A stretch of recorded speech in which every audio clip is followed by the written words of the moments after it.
চাহাবুদ্দিন আপোনাৰ ওচৰলৈ আহিছো পদপথত দোকান দিয়া খেল স্বামী স্ত্ৰীৰ ওপৰত এনেদৰে একাংশ পুৰুষ মহিলাই আক্ৰমণ কৰিছে এই ঘটনা সন্দৰ্ভত আপোনাৰ জৰিয়তে সবিশেষ জানিব বিচাৰিম হয় নিশ্চিতভাৱে ক'ব লাগিব যে লখিমপুৰ জিলাৰ বগীনদী থানাৰ অন্তৰ্গত এখন আৰক্ষী চকী হৈছে চাউলদহ আৰক্ষী চকী আৰু এই চাউলদহ আৰক্ষী চকীৰ অন্তৰ্গত এই ঠাইতে ঘটনাটো সংঘটিত হৈছিল কালি দিনৰ ভাগত আৰু এই অতি নিৰ্লজ্জ ঘটনাটো সামাজিক মাধ্যমত একাংশ লোকৰ আচলতে হাতে হাতে এই ভিডিঅ'টো আহি পৰে তাৰপিছতে তীব্ৰ প্ৰতিক্ৰিয়াৰ সৃষ্টি হয় কাৰণ সাধাৰণ এটা পৰিয়াল এইটো পৰিয়ালে পদপথত এটা সৰু দোকান দি তেওঁলোকে পৰিয়ালটো পোহপাল দি আছিল তাকে লৈ দুটা ভিন্ন আচলতে পৰিয়ালৰ মাজত এক সংঘাতৰ সৃষ্টি হয়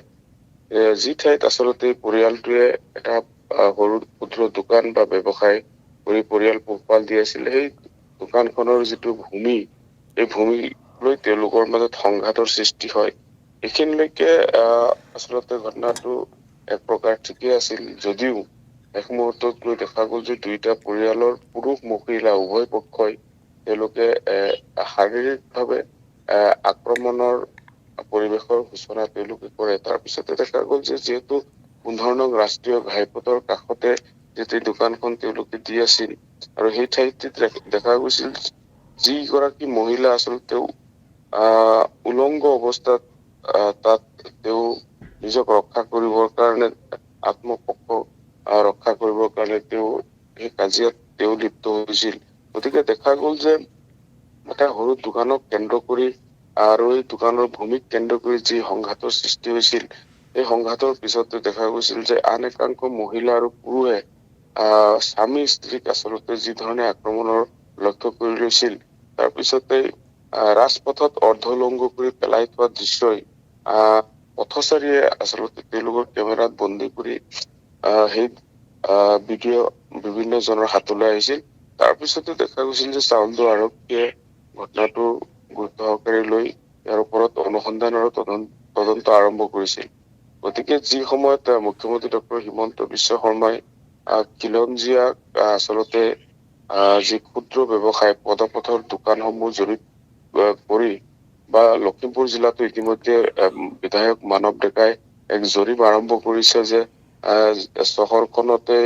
হওক বা আন আন অঞ্চলতে হওক পদপথৰ যিসকল দোকানী আছে তেওঁলোকৰ এটা জৰীপ ইতিমধ্যে আৰম্ভ কৰিছে আৰু কিমান লোকে আচলতে ইয়াত খিলঞ্জীয়া লোকে বা স্থানীয় অসমীয়া লোকে এনেকুৱা ব্যৱসায়ত জড়িত হৈ আছে না বা আন আন অন্যান্য অচিনাকি মানুহে হওক বা অন্যান্য বহিৰাগত লোকসকলৰ মাজত এই ক্ষুদ্ৰ ব্যৱসায়সমূহ কিমান আচলতে তেওঁলোকৰ দখলত আছে এই এক জৰীপ আৰম্ভ কৰিছে সেই সময়তে দেখা গৈছে যে বগীনদীৰ এই চাউলদহ অঞ্চলত এনেকুৱা ধৰণৰ এটা নিৰ্লজ্জ ঘটনা পোহৰলৈ আহিছে তাৰ পিছতেই দেখা গৈছে যে বিভিন্ন মহলত ইয়াৰ তীব্ৰ প্ৰতিক্ৰিয়া আৰম্ভ হৈছে গতিকে এই বিষয়টো আৰক্ষী প্ৰশাসনে ইতিমধ্যেই তদন্ত আৰু অনুসন্ধান আৰম্ভ কৰিছে দুইটা পৰিয়ালক ইতিমধ্যে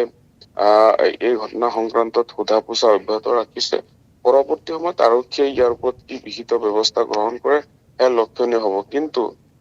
নাৰীক যি ধৰণে ৰাজপথত এনেকৈ অৰ্ধলংঘ কৰি নিৰ্যাতন চলোৱা হল ইয়াকে লৈ বিভিন্ন মহলত সচেতন মহলত এই মুহূৰ্তত